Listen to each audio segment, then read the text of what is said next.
John Swinney offered to be First Minister for everyone in Scotland last week. Does that include all those who do not want independence? I mean, to answer the question, yeah, but also, like, you can govern for all of the people whilst you're a member of the Union, but also know that you're the leader of the Scottish National Party, Holyrood, and therefore you do support independence, and you're going to continue to fight for independence, even though some people don't like that. I mean, politicians always do this, right? They pretend to do this dance where they try and say, well, I'm going to be this unity big tent candidate that will represent the interests of everybody. And I'm like, you literally cannot do that. All of politics is trade-offs and conflicts and people with different opinions and different material interests. You have to mediate between those things.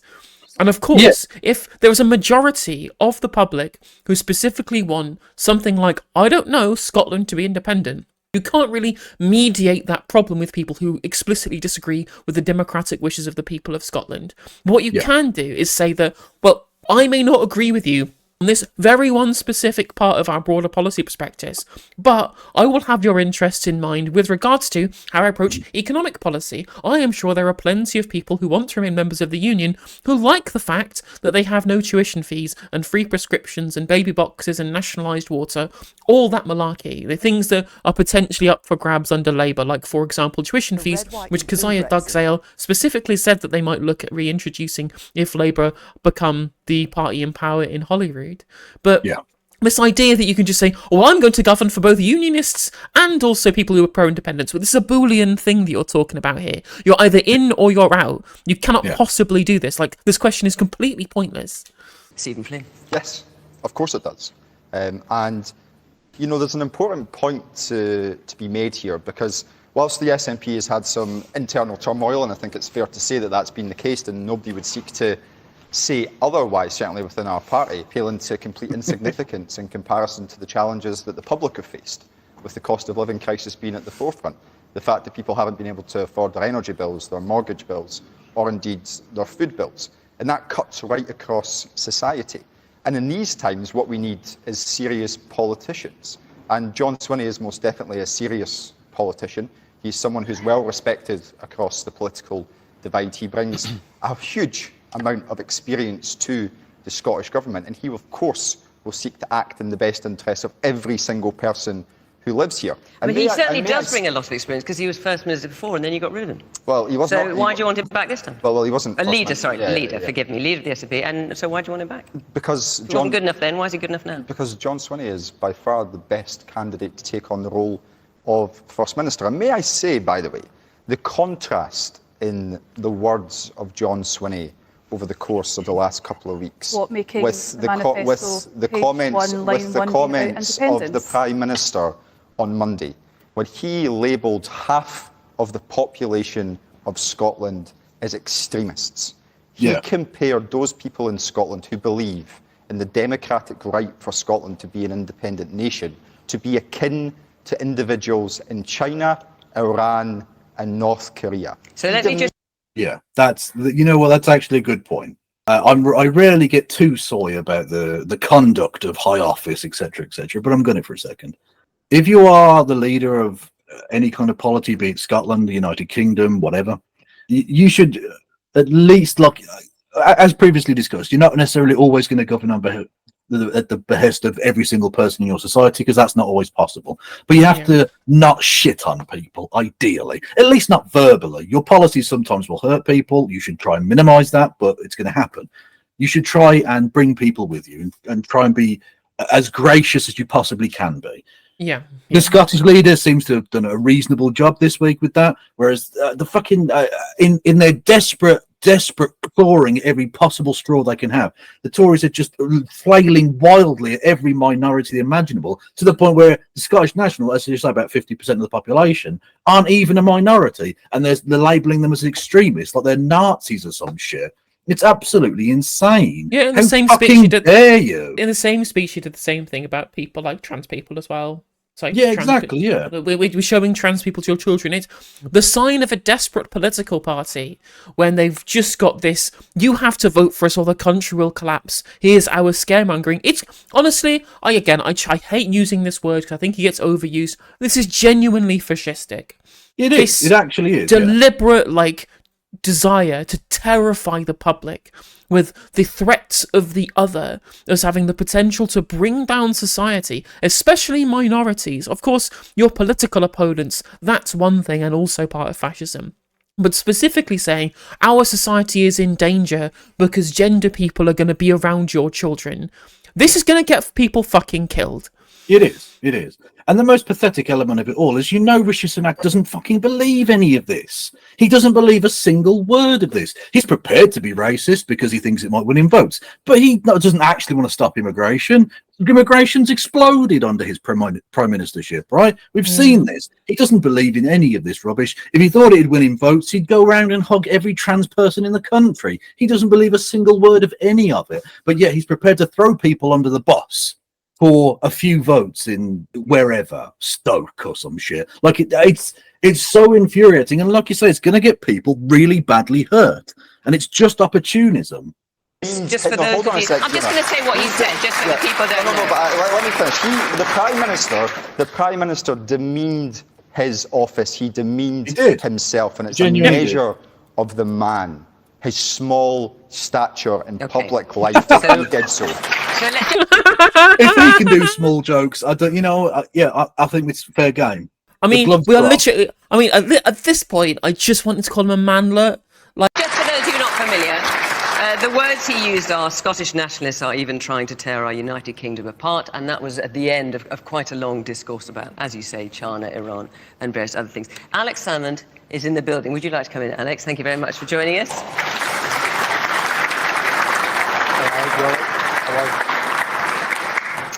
Alex, I'll come to you in a minute. Megan, you were just trying to say something there.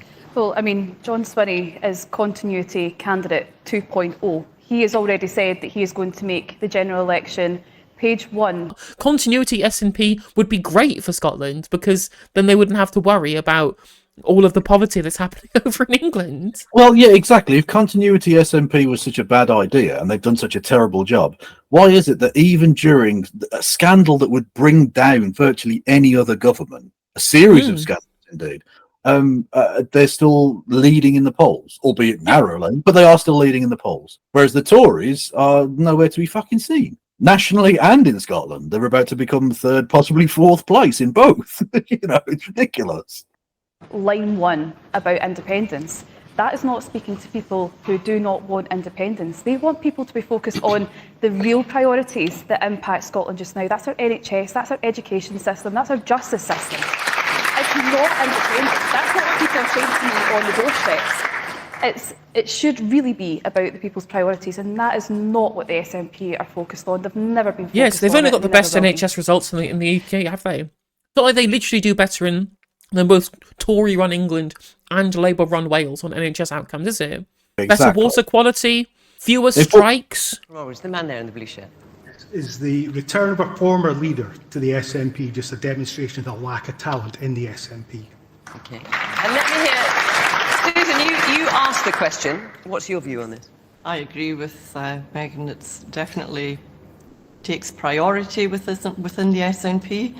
And we have so many other major issues that are concerning us right now.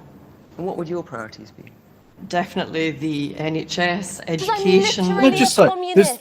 I don't want to criticise any individual person here other than the Tory, I guess, for their criticism here, because I understand you don't think it should be their priority or whatever, but they're called the Scottish National Party. That is what they do.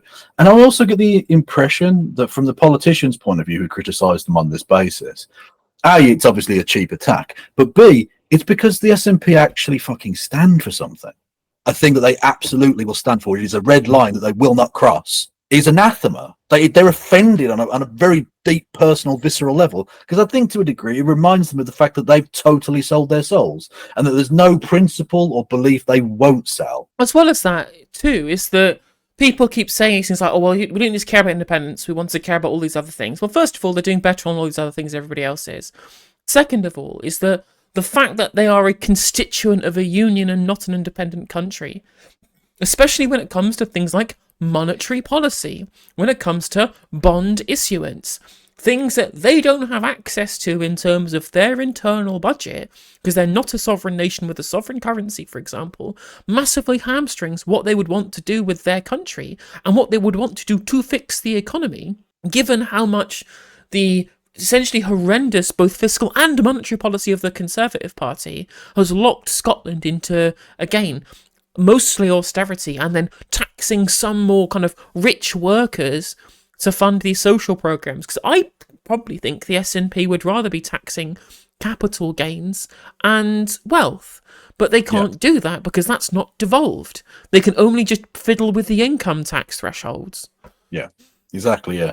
And of course, it's very pertinent that they're in Aberdeen, because they could use the income from all of that oil, which again has been siphoned away and pissed into the pockets of bankers in London for the past 40 years, to create their own sovereign wealth fund, to become a kind of, I mean, they've got the same sort of population as Norway, and they've already got the infrastructure in place, albeit it's shabby because of Tory rule, but the infrastructure is in place. It wouldn't take that much more to sort of polish it up a bit. They could actually be a mini petrostate and be very prosperous for the number of people that are there. And even if they wanted to, begin to rebuild some of the manufacturing infrastructure that's been stripped away by London as well. Maybe. You're never going to have the Clyde Bank shipyards again, but you could have someone's got to build, the green energy infrastructure of the future. Why not in Scotland? Fuck it. I mean, you've got Highlands, you've got the moors, which you could place onshore wind on. You could become like a green energy superpower, like Keir Starmer says that he wants to be in the UK. You could do all of these things, but you can't find the investment capital because you don't have monetary sovereignty. Yep. Come to you and let me read the question again, because obviously you missed it. Susan was saying, when John Swinney offered to be First Minister for everyone in Scotland last week, does that include all those who do not want independence? Well, yes, it does, and I'm sure that's the way John will approach things. I mean, by definition, you couldn't have, if it wasn't possible to be a First Minister for everyone, any First Minister with a view on the constitutional question would be either a unionist, representing 50% of the population, or a nationalist representing 50% of the population. But of course, there's so many issues you can approach in a way that embraces the whole community. I take a different view from the lady who just spoken. I don't think the SNP have lost its way because of a concentration on independence. In fact, I think they've lost their way on independence. Woke. Which, after all, yeah, they've decided to concentrate on the transes instead of independence. Well, literally, again, he will just say this over and over again. They're too busy with wokeness. And I'm like, no, you're just obsessed. They're the ones getting on with the job. they won an election on a mandate to get another referendum to decide the independence question. Right, but to be fair, they're kind of hamstrung by the fact that it's the Westminster government that get to decide that.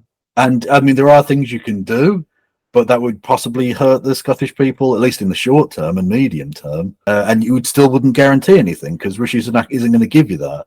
And probably Keir Starmer isn't either. No English leader is going to give them... Jeremy Corbyn wouldn't have given them a referendum. There is zero incentive for any elected government in Westminster to give them another referendum.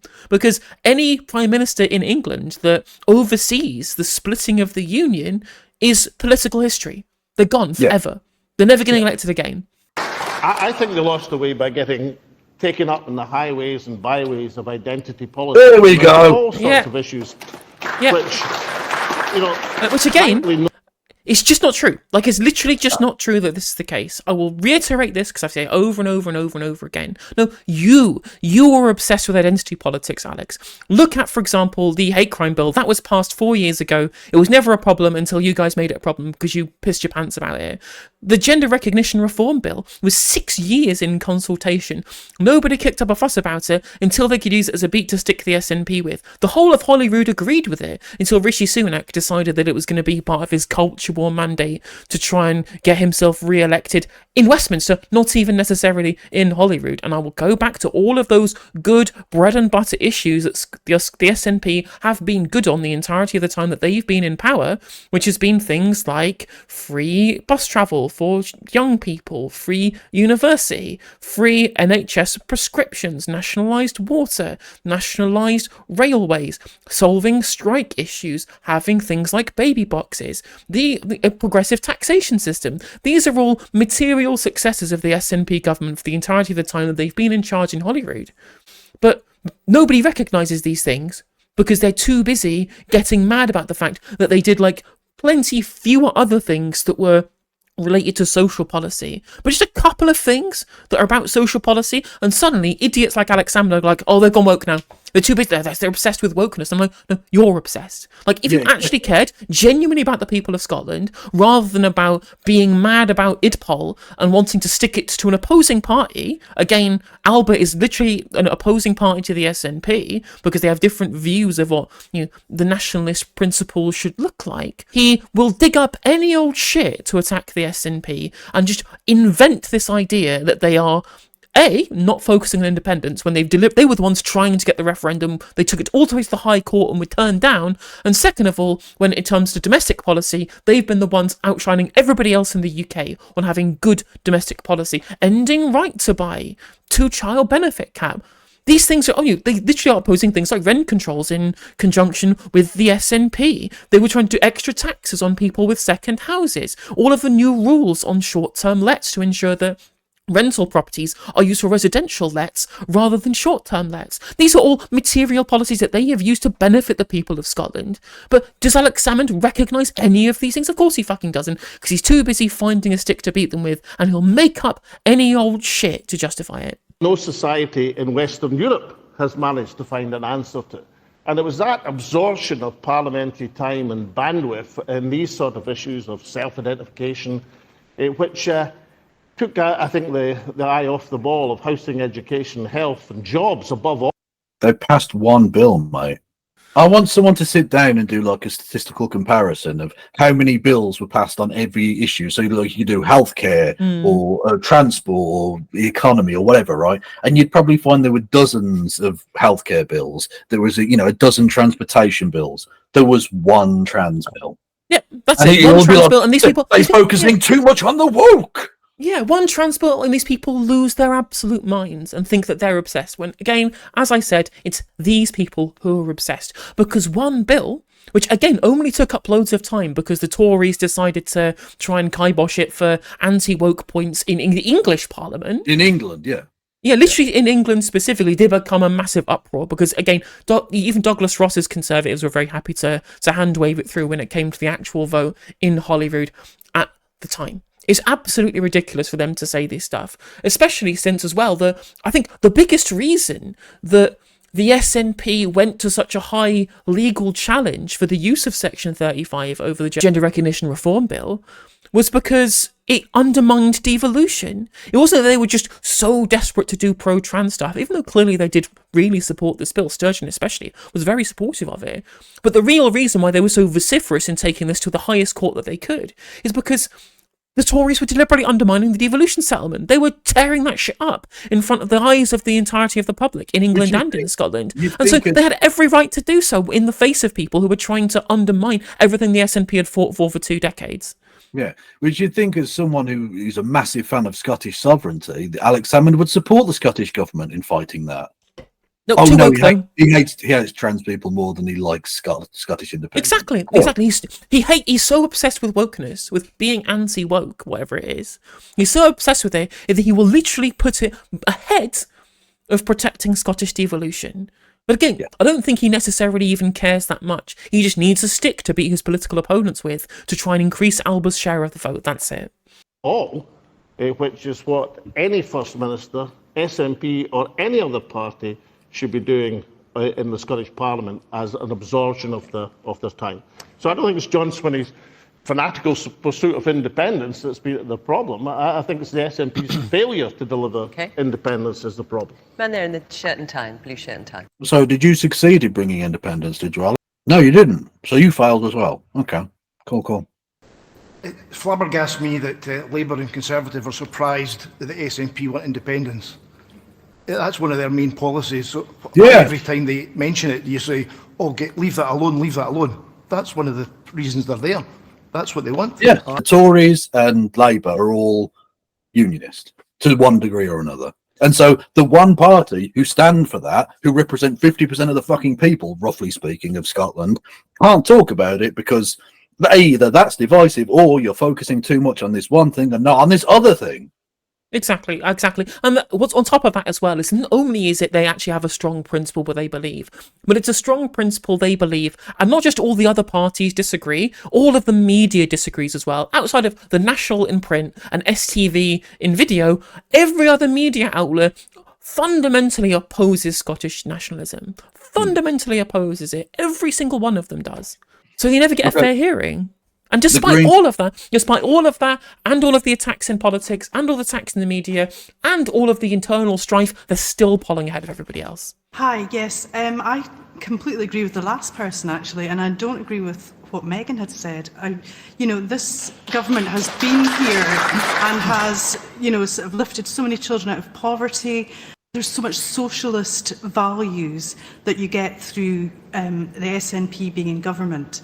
And to the greater extent, I know Anas is sitting there and he's representative of Scottish Labour, but, sort of in terms of the kind of principles of socialism, looking after people, that has been the way over the last several years with the SNP.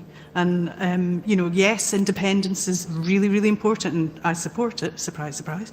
But I don't think that has actually taken away from the care that they have for everybody in the country.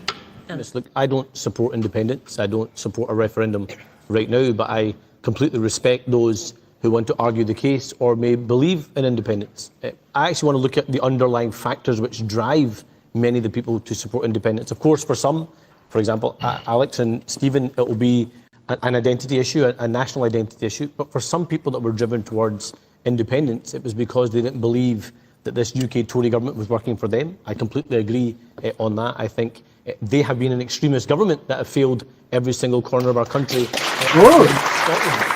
You know what? Based. That's actually a good point, yes.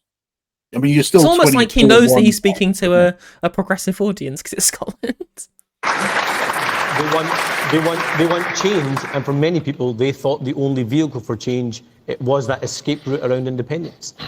But I think there is a different kind of change. I don't think there is a majority in our country right now for independence. I don't think there's a majority or a consistent majority that want a referendum, but neither is there a majority for the status quo. There is an overwhelming majority in our country for change, and we have to advocate and deliver.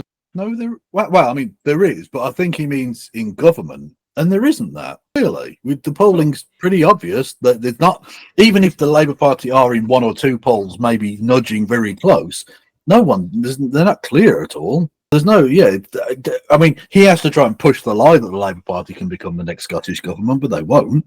I mean, there's still time. There's still time for the polls to change. I guess, but I mean, considering you're about to get a Keir Starmer government that's about to come in and fuck Scotland, I don't see the Scottish Labour Party doing so well in the next few years. For that change. On John Swinney in particular, look, let's not pretend this is day one of an SNP government. John Swinney has been at the heart of every SNP decision for the last 17 years. He's been at the heart of the SNP leadership for the last 40 let's go with him then.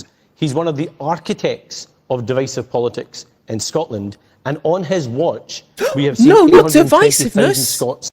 No. Yeah, the SNP is so divisive that they win election after election after election after election. That's how divisive Nicola Sturgeon was, where she wiped out every other party in Westminster bar 3 seats in 2015. Well, look how divisive they are. I'm sorry, maybe they just disagree with you, Anas. Again, it's the breaking of the ironclad consensus. It's divisive that they don't just agree with everyone. Yeah, it's divisive that they have principles. Oh no, we have disagreements. You're being divisive. Suck my dick. Can't we all just agree that now is not the time for independence, and that also we need to make sure that both the super mega ultra rich need to feel safe in Scotland as well as people who can't feed their children? Exactly. Won't someone think of the water companies, please? Stuck on an NHS waiting list, including 85,000 in this part of Scotland alone. We've got 1 in 4 people, living in fuel poverty in Aberdeen alone, even though we are an energy-rich part of the world. And if we were being true to ourselves, what happened to the democratic principle that people rightly said in the SNP about a second unelected leader being imposed on the electorate without an election when Rishi Sunak took over from the disastrous Liz Truss? Why does that democratic principle not apply to Scotland? Why has there been a stitch-up in the SNP to impose their own candidate as First Minister, which is all about managing what happens inside the SNP and nothing to do with running our country, which is being destroyed by 14-year-old and 17. Look, John Swinney is there to govern for the whole of Scotland, whoever is First Minister, as Alex completely understands. You govern for everybody. But the reason he is in his position is because the young cardinals, Stephen, Kate Forbes, one or two others, decided to elect an old pope because they know that he will only be there for a couple of years and then it will be their turn. That's what happened in my view. I think that... Yeah, I mean, that is the safe pair of hands for a couple of years a problem, necessarily? And also on top of that, who the fuck cares? As long as the policy is what their manifesto they were elected on was doing, then that's fine. Actually, again, people say, I can't believe we got unelected Liz Truss, unelected Rishi Sunak. I wouldn't care if all they did was just follow the prospectus they were elected on in 2019. The problem with Liz Truss and Rishi Sunak is that they've done the opposite. They've torn up all of the mandate they had with the country through democracy, which is how our electoral system works. We stand on a manifesto and then you implement that until the next election. They've not done that, and that's the problem. Liz Truss saying, I've got all these grand plans. No, you don't have grand plans, Liz. You have what you're elected on, what you told the electorate in your constituency would be your principles when you were in government, which you're now tearing up to do your fucking mad shit that crushed the economy, quote unquote. Yet John Swinney is just getting on with the job, literally and unironically, based upon the principles that were laid out in the SNP manifesto from the last Holyrood elections. Whether or not he's a cardinal or he's a pope that's been appointed by cardinals who want to get their shine in the limelight next, who cares? As long as they implement actual and real policy that represents the will of the people who put their trust in them electorally. If you're the SNP and you genuinely want to achieve independence, and there's nothing wrong with that. There's nothing wrong with wanting your country to be independent. The best way to do that is to show that you can govern well. And to the lady at the back who was talking about, well, the SNP are socialist and want to care for people, etc. Well, there are plenty of people in Scotland who would question that when they look at the record of the Scottish NHS or the Scottish education system, where the results, the outcome... Let's look at the SNP's history on the NHS, shall we, Ian? Oh, look, they're doing better than England under the Conservatives and Wales under Labour. Well, I guess we'll vote for them again then. Yeah, exactly. And the other side, they've done really well on the NHS, which is the bad. We're supposed to undermine it so we can privatise it. It's like, they've not had strikes. They've not had strikes. How else are we supposed to undermine the pay dispute of the NHS workers then if they're not having strikes? God, it's like they don't know how to govern properly by solving pay disputes by negotiating with the unions. What terrible governance that must be. Also, notice how doing that is not divisive politics. That's fine. But it's when you disagree with Anas Sarwar that it's divisive.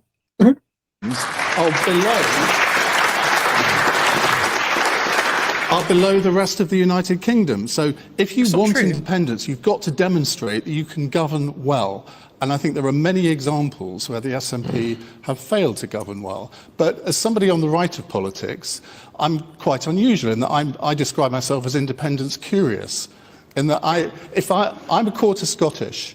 If I lived in Scotland, I think I would be tempted to support independence. And I remember saying to Alex many, many years ago when I interviewed him that the big mistake the SNP have made is not to have a broad tent SNP, but to keep it as a left-wing party. And if you think about it, Scottish Tories could be seen as more nationalist than any other party, and yet the SNP has never reached out to the right of the Scottish Conservative politics. and Unionist Party, you fucking idiot. What the hell is he talking about? They're literally called a Unionist Party, you clown. And on top of that, saying, well, maybe they're missing out by being a left-wing party rather than being a big tent party. They're like social democratic platform under the auspices of New Labour, the right-wing project, or the Conservative Party, the kill people through austerity project. They said we have a different path through social democratic reforms in Scotland.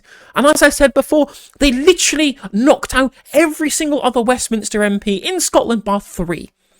They got, I think it was a literal actual majority of votes, wasn't it? Or just shy of a majority of votes under first past the fucking post in Westminster. Wiped out all the other parties.